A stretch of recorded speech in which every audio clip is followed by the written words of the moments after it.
Pessoal, então, o segundo round aí da nossa aula, estamos falando sobre procuradores, falando sobre instrumento de mandato, né, a procuração.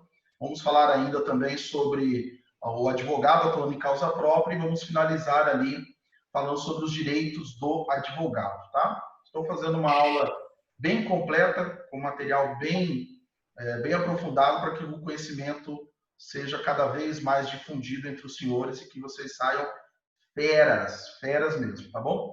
Bom, vamos lá. Então eu vou compartilhar minha tela aqui novamente com vocês. Ok, tranquilos? Voltando à Lei 8.906, tudo bem? Que é o Estatuto da Advocacia. E nós estamos falando sobre o quê? Sobre os requisitos necessários para ser advogado. Tudo bem? Já falamos da capacidade civil, certificado de graduação, título de eleitor, aprovação em exame de ordem.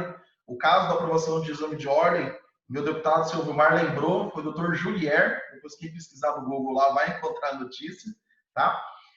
5, não exercer atividade incompatível. Vocês vão estudar, acho que no 8º ou 9º semestre, tudo bem? Vocês vão ter direito de ética, que vai falar sobre as causas de incompatibilidade, ou seja, situações que a pessoa não poderá exercer a advocacia em hipótese alguma, e causas de impedimento. São causas em que ele pode exercer sim a advocacia, entretanto, com relação a algumas pessoas em específico, ele não poderá atuar. Tudo bem? Por exemplo, professor, aqui no Mato Grosso nós temos a Procuradoria do Estado, né, a PGE, e é um ótimo concurso, inclusive, né? Um ótimo concurso, por quê? Porque além do status, né, de procurador, é autorizado pela nossa legislação, pelo menos era, não sei se houve alguma alteração, que o procurador possa também advogar. Então, ele é procurador do Estado e ele também pode advogar. Olha, professor, mas e ele pode atuar em todas as causas? Não. Existe impedimento dele para atuar contra a fazenda pública que o remunere. Então, ele não pode entrar com processos contra o governo do Estado do Mato Grosso. Mas ele pode realizar, por exemplo, outros processos em outras áreas. Ok? Sem problema algum, tá? Então, é um ótimo concurso, sem sombra de dúvida. 6, idoneidade moral. E nós estávamos falando sobre isso, né? O que é a idoneidade moral? É quando a pessoa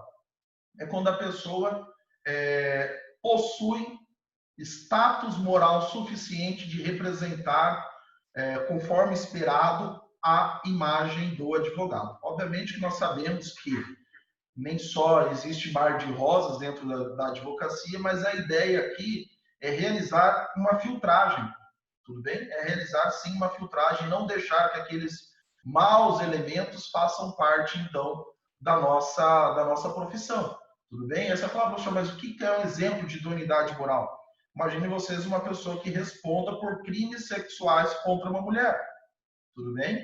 Inclusive já crimes de violência doméstica, tá? Entendimento aí já pacificado dentro da OAB, que crimes de violência doméstica são sim crimes que falta com a idoneidade moral da pessoa. Crimes de estelionato, imagina, o cara já é estelionatário antes de ser advogado, né? Ele nem tem acesso a tantas ferramentas como o advogado tem.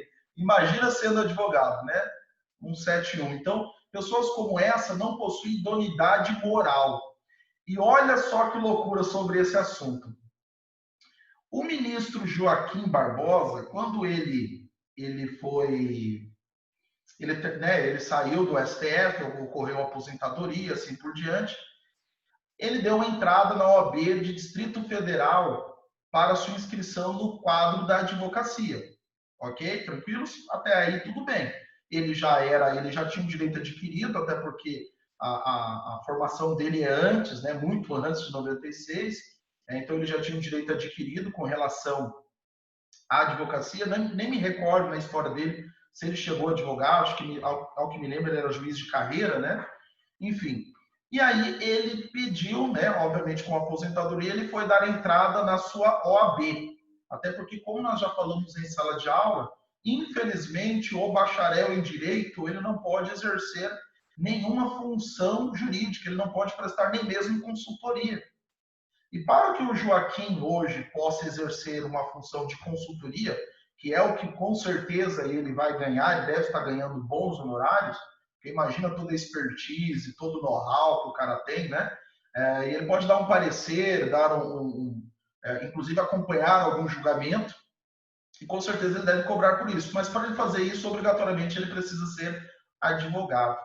Ocorre que quando ele deu a entrada a esse documento, o Distrito Federal, a OAB do Distrito Federal negou, alegando que Joaquim Barbosa não tinha, olha aqui, ó, não tinha idoneidade moral para exercer a advocacia. Olha só que loucura.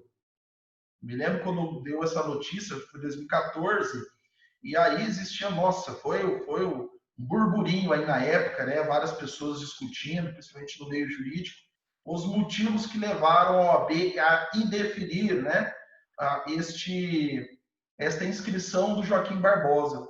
E aí a justificativa, depois eu vou mandar este link para vocês possam ler na íntegra, mas resumidamente é o seguinte, é que supostamente o Joaquim Barbosa teria agido contrariamente à advocacia em alguns atos perante o CNJ, junto ao CNJ ou junto até mesmo aos anos que ele atuou como ministro e como magistrado. Tudo bem? Me parece que algumas vezes ele chegou a falar mal da advocacia e me parece também, pelo que li as notícias à época, que já tinha ocorrido até mesmo um ato de desagravo contra ele. O que é um ato de desagravo? É quando alguma autoridade realiza atos contrários à advocacia. E aí a OAB, obviamente, vai dar o direito de contraditória para a defesa, para a pessoa se defender, apresentar as razões. Não havendo justificativa plausível, a OAB, até vou colocar aqui, ó, desagravo. A OAB vai até o lugar, até o local onde essa pessoa exerce este ato e inicia um ato denominado desagravo. Inicia um ato determinado desagravo. Pessoal, o que é o desagravo? Desagravo é o ato em que a advocacia vai até o lugar onde ocorreram, né, a violação às prerrogativas do advogado e faz lá vários discursos contrários àquele ato, àquele servidor e assim por diante. Tudo bem?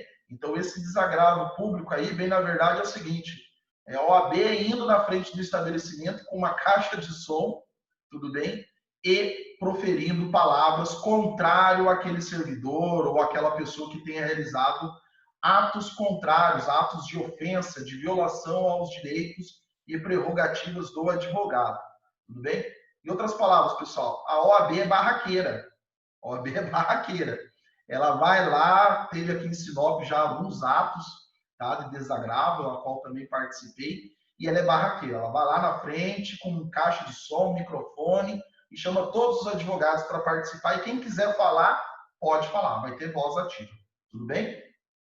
Então, isso é idoneidade moral, e me parece que o Joaquim Barbosa, ele não teve a idoneidade moral para ter o nome dele inscrito na OAB, justamente por situações como essa e pelo desagravo que ele já tinha ocorrido contra ele. Mas, obviamente, ele recorreu da decisão e hoje ele é advogado, tá? Mas ocorreu esse atrito aí, foi engraçado ter acompanhado isso na época. E, por fim, não menos importante, inciso 7, prestar compromisso perante o conselho. Então, mesmo após a sua aprovação, você obrigatoriamente precisa prestar um compromisso junto à diretoria da subseção ou da seccional, se comprometendo a realizar o serviço, né, a atuar com justiça, com lealdade, com probidade, enfim, tudo aquilo que é esperado pelo advogado. Pessoal, vamos voltar ali para o nosso slide. Ok? Então, nós estamos falando do artigo 103, ok? A parte será representada por advogado regularmente inscrito. Mostrei para vocês os requisitos para ser advogado, tudo bem? Parágrafo único. É lícito a parte postular em causa própria quando tiver habilitação legal. Ótimo, tudo bem? Então, professor, você está querendo dizer que se tiver algo envolvendo o seu nome, você mesmo pode atuar no processo? Sim, sem necessidade de qualquer outro colega para me representar. 104. O advogado não será admitido a postular em juízo sem procuração, salvo para evitar preclusão, decadência, prescrição ou praticar ato considerado urgente. Expliquei para vocês o exemplo do cheque, exemplo lá da ação do arresto do caminhão e assim por diante. Parágrafo 1º. Nas hipóteses previstas no CAPT, o advogado deverá, independentemente de caução, exibir a procuração no prazo de 15 dias. Tá? Então, o prazo aí é de 15 dias, prorrogável por igual período por despacho do juiz. Então, veja, essa prorrogação não é automática, ela somente se dá mediante autorização do magistrado. Parágrafo 2º, o ato não ratificado será considerado ineficaz relativamente àquele cujo nome foi praticado, respondendo ao advogado pelas despesas e perdas e danos. Então, o advogado, no momento que anexa a procuração, ele precisa lá na minuta, né, na petição de juntado, ratificar tudo aquilo que foi anexado anteriormente. Sobre a procuração, pessoal, eu vim falar para vocês dos poderes, né, procuração geral.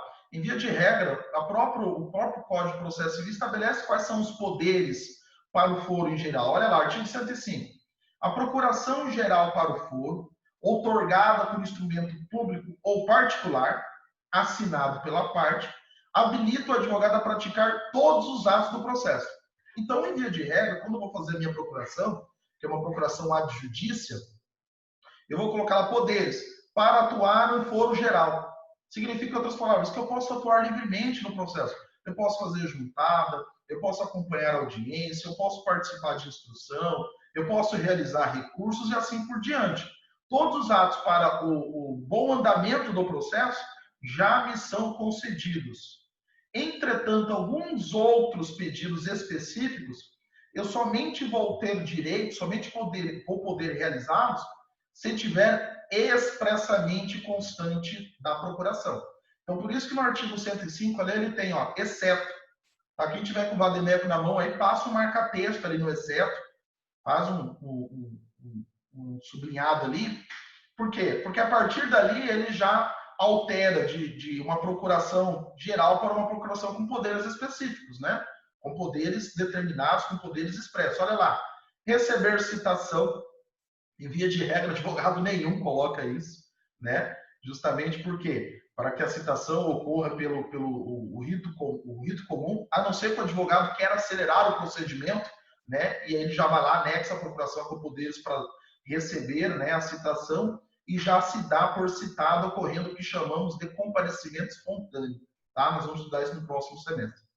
Confessar, reconhecer a procedência do pedido, transigir, pessoal, transigir é negociar, tudo bem? Transigir é negociar. Se o advogado tiver esse poder, ele pode ir sozinho na audiência inicial, na audiência de conciliação. Se ele não tiver esse poder, infelizmente, ele precisará que o cliente compareça, tudo bem? Desistir, renunciar ao direito sobre o qual funda a ação, receber, dar quitação, firmar compromisso e, olha o que eu havia dito na última aula, assinar declaração de insuficiência econômica. Lembra que eu falei para vocês que o advogado, se ele quiser, ele pode assinar a insuficiência em nome do cliente? Obviamente que não aconselho hipótese alguma. Por quê? Porque se você declarar que seu cliente é pobre nos termos da lei e ele não o é, né? Obviamente, vai ser aplicada aquela multa da má-fé lá, artigo 100 do CPC. E aí essa multa é até o décuplo do valor beneficiado. E aí se o cliente fala, doutor, como o senhor me pediu isso sem a minha autorização? E aí? E aí que o advogado vai responder por uma ação de perdas e danos, tá? Então, se for pedir a justiça gratuita, obrigue, né, o seu cliente a ele assinar essa declaração, porque é uma confissão, é uma declaração dele. Ele que deve saber das condições financeiras dele, não você, né? Então, veja, esses poderes que eu falei após o exceto, tem que constar expressamente na procuração. Se não constar, seu Vilmar, não é válido. Então, por exemplo, seu cliente foi lá na audiência de conciliação e fez um acordo. Ou fez um acordo no curso do processo e assinou por você. Pode. Pode, desde que tenha na procuração. Se não tiver, não é válido, é nulo, ele não tem poder. Ok? Tranquilos? Parágrafo 1º. A procuração pode ser assinada digitalmente na forma da lei. Pessoal, hoje, né, com os instrumentos tecnológicos, nós já admitimos, né, dentro do direito, vários atos digitais. E me parece, né, me corrija se eu estiver enganado, Fernando, me parece que com a pandemia agora nós temos que uma grande aceleração deste movimento tecnológico, né? Eu acredito que, inclusive, é uma aceleração sem volta. Eu acredito que boa parte dos atos agora serão muito, muito eletrônicos. Inclusive, imagino que num futuro não tão distante, as citações, principalmente das empresas, serão todas eletrônicas também. né? Acredito que isso vai acontecer no futuro aí, bem próximo, tá? Sobre a assinatura digital, pessoal, eu até fiz questão de separar para vocês aqui um arquivo para vocês verem como é que é fácil isso hoje, essa questão de assinatura digital. Eu fiz aqui um exemplo, fiz uma petição, como se fosse uma petição de juntado, a quarta vara civil, Sinop, processo número tal, coloquei os meus dados, está errado aqui, coloquei no plural, seria singular, já qualificado os autos em epígrafe, que move ação tal, atuando em causa própria, olha lá. Vem requerer a juntado comprovante de diligência. E aí, esse documento não está assinado por mim. Para assinar digitalmente, olha como é que é fácil. Dentro do próprio PDF eu faço isso. Olha só, eu vou ali em ferramentas, certificados, ele vai abrir o meu certificado que já está habilitado nesse processo. Aqui, ó, assinar digitalmente. Ele vai informar que tem assinatura, se eu concordo. Eu vou informar onde eu quero colocar a minha assinatura digital. Olha só que legal. Selecionei, coloquei. Ele já vai localizar o meu ID. Olha lá, ok, é Edno Braga, tudo certo, continuar. Vai me mostrar como é que é o modelo da minha assinatura, sem problema algum, concordo. Assinar. Ele vai pedir para eu gravar esse documento. Eu já vou salvar ele como assinado. Salvar. E ao final, olha lá, ele já colocou meu nome lá, olha lá. E ele vai pedir a minha senha, né? A senha do meu identificador digital, né? Pronto. Este documento já está assinado digitalmente. Ele já tem validade jurídica. Imaginando-se, por exemplo, que fosse uma procuração, ele já teria validade jurídica para ser anexado a um processo. Não precisaria que assinar e escanear e depois mandar. Não, já fiz essa assinatura digital aqui e eu posso agora encaminhar para o meu cliente e tem validade jurídica. Tá?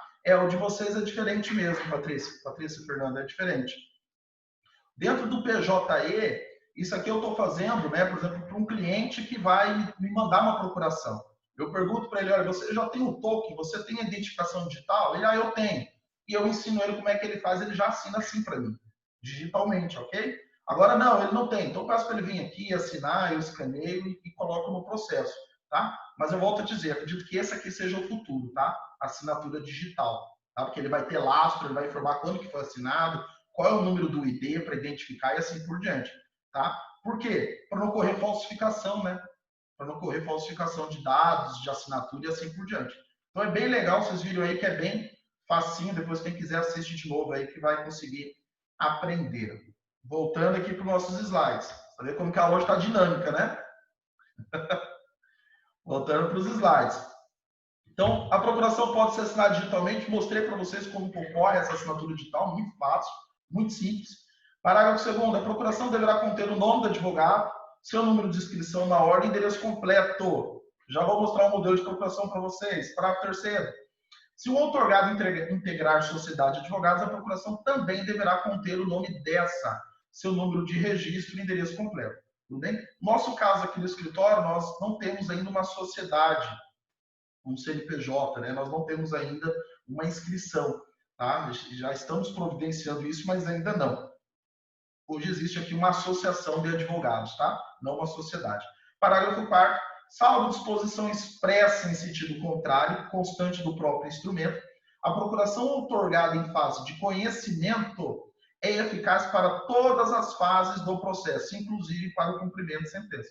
Então, em via de regra, essa procuração ela vai acompanhar o processo até o seu final.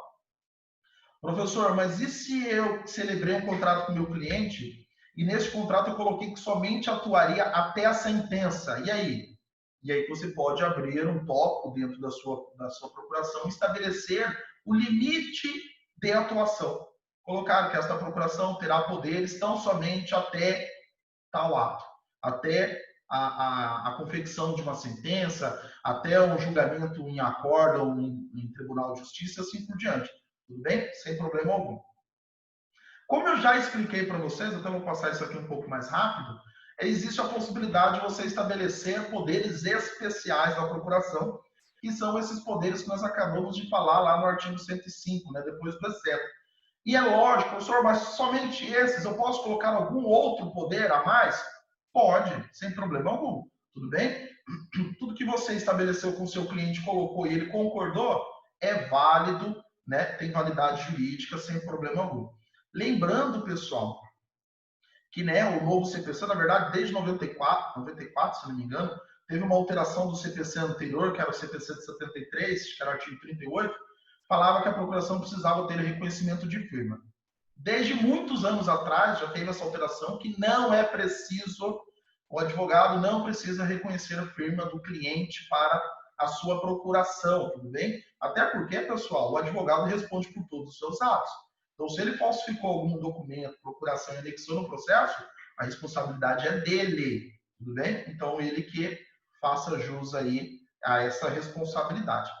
E aí eu coloquei para vocês aqui, olha lá, um exemplo de procuração, bem simples, tá? Uma procuração que nós utilizamos aqui no escritório. Olha lá, procuração, outorgante, outorgados.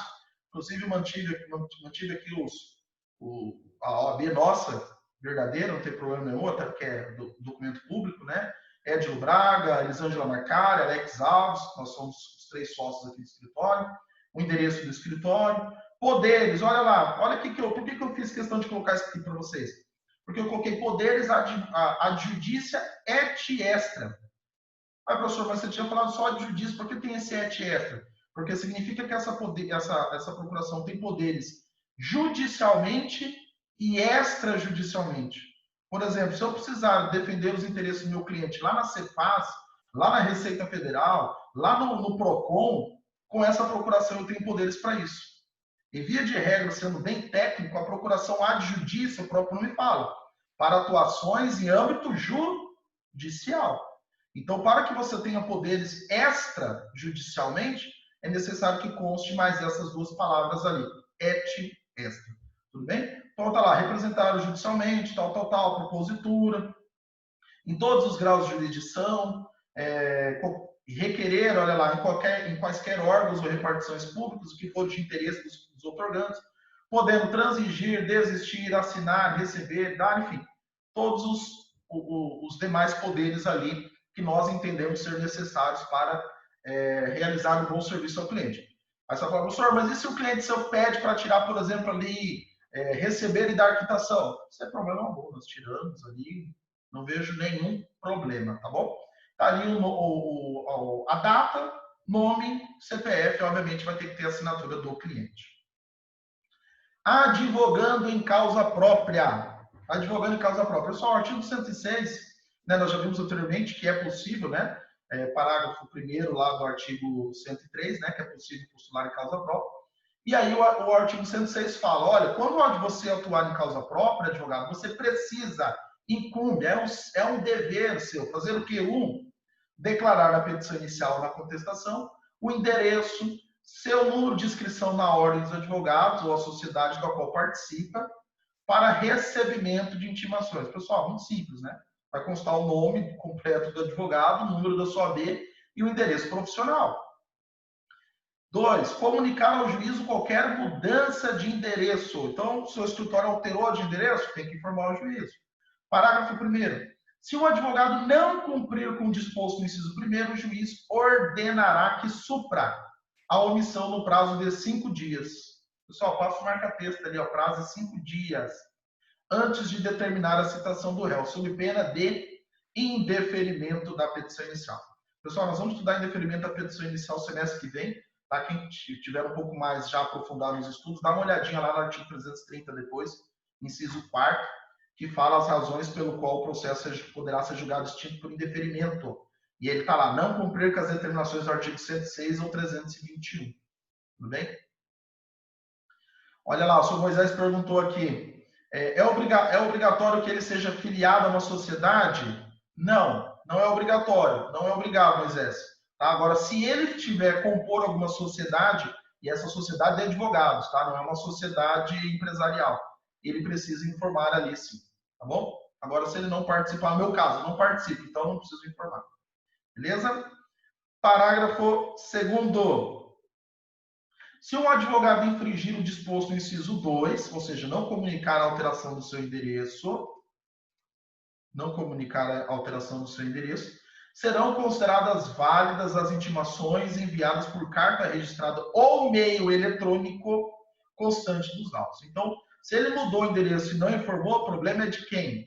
É dele. Porque se o juiz mandou alguma intimação para ele lá e ele não recebeu, ou o terceiro recebeu, azar é dele. Ah, mas eu não fiquei sabendo. Pois é, mas o senhor não deixou o endereço atualizado.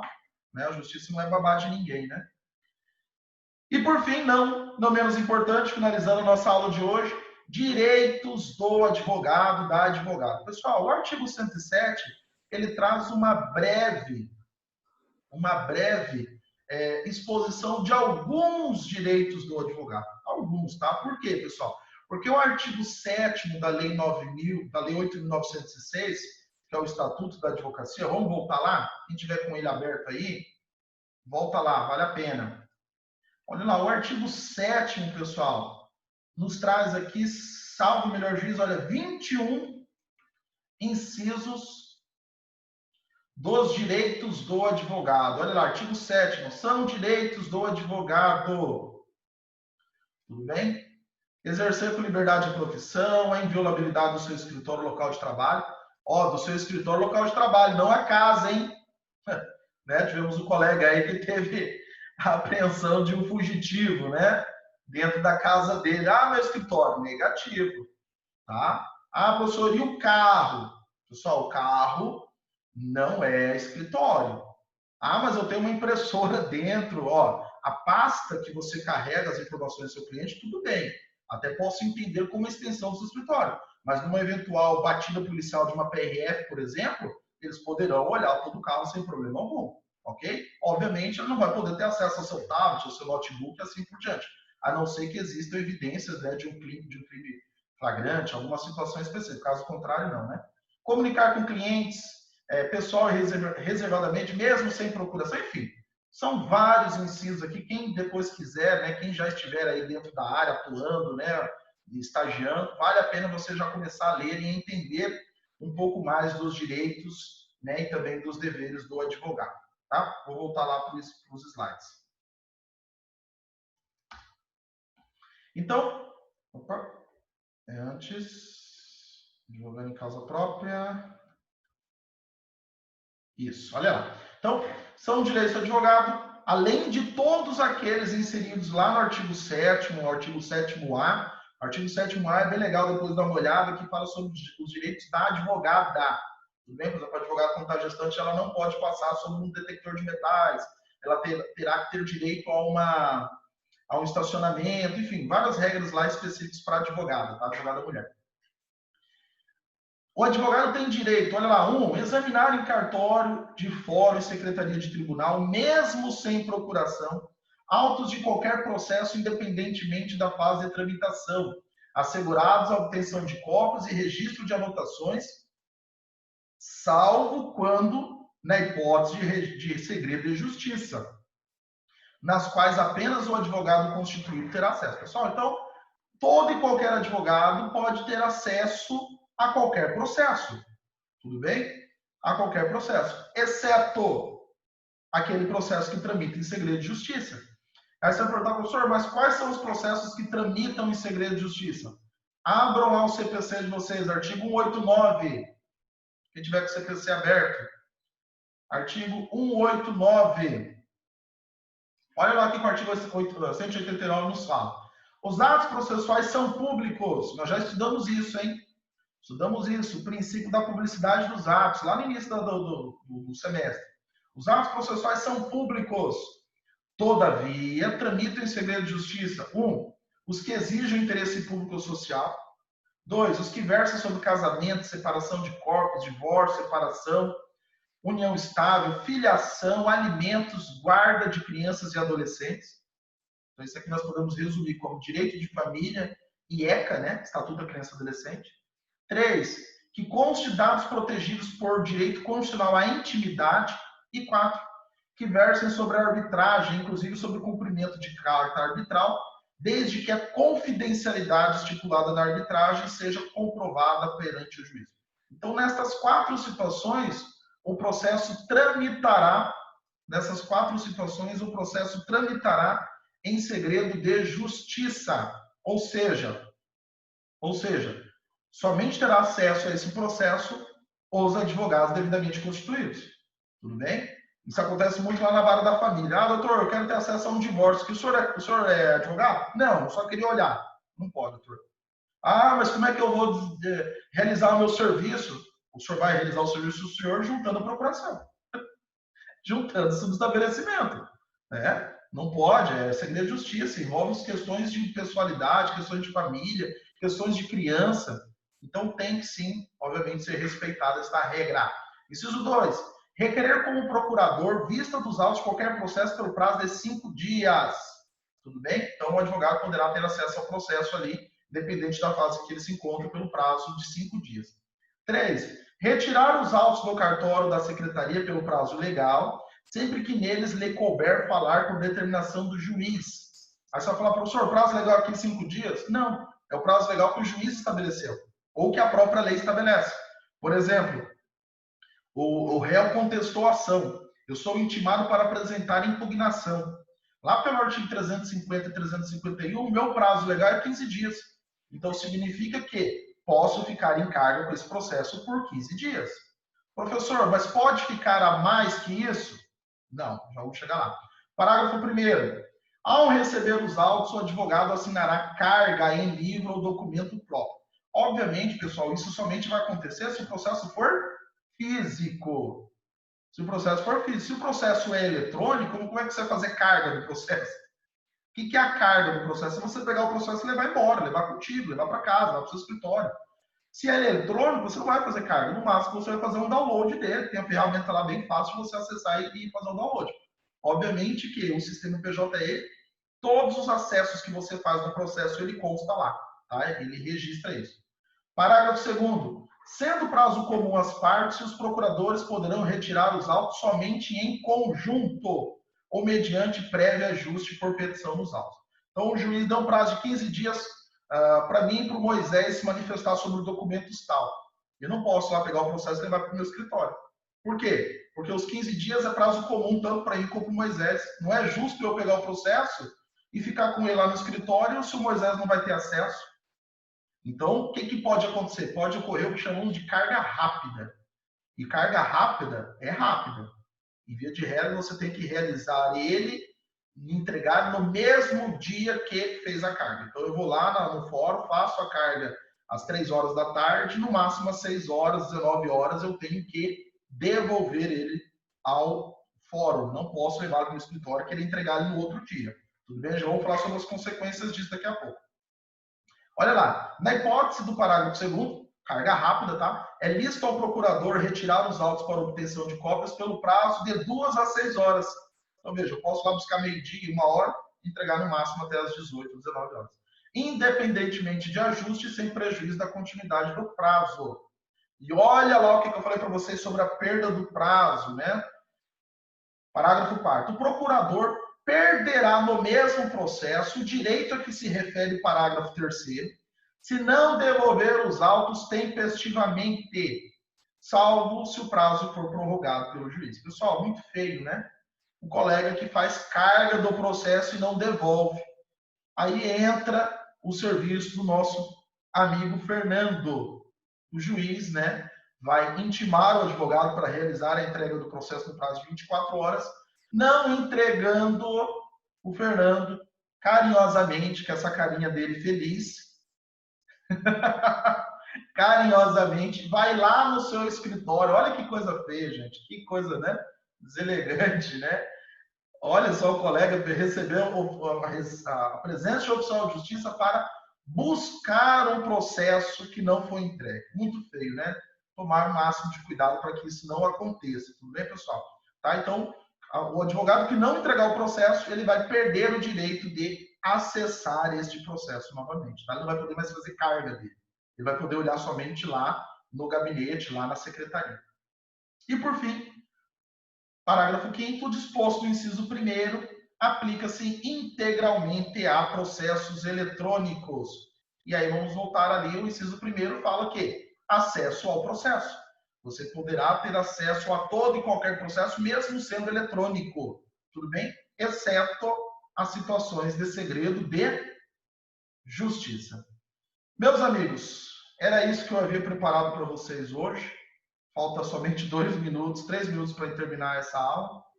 Alguém tem alguma dúvida? Quer fazer alguma pergunta? Não, tranquilo, professor. Legal? Tranquilos?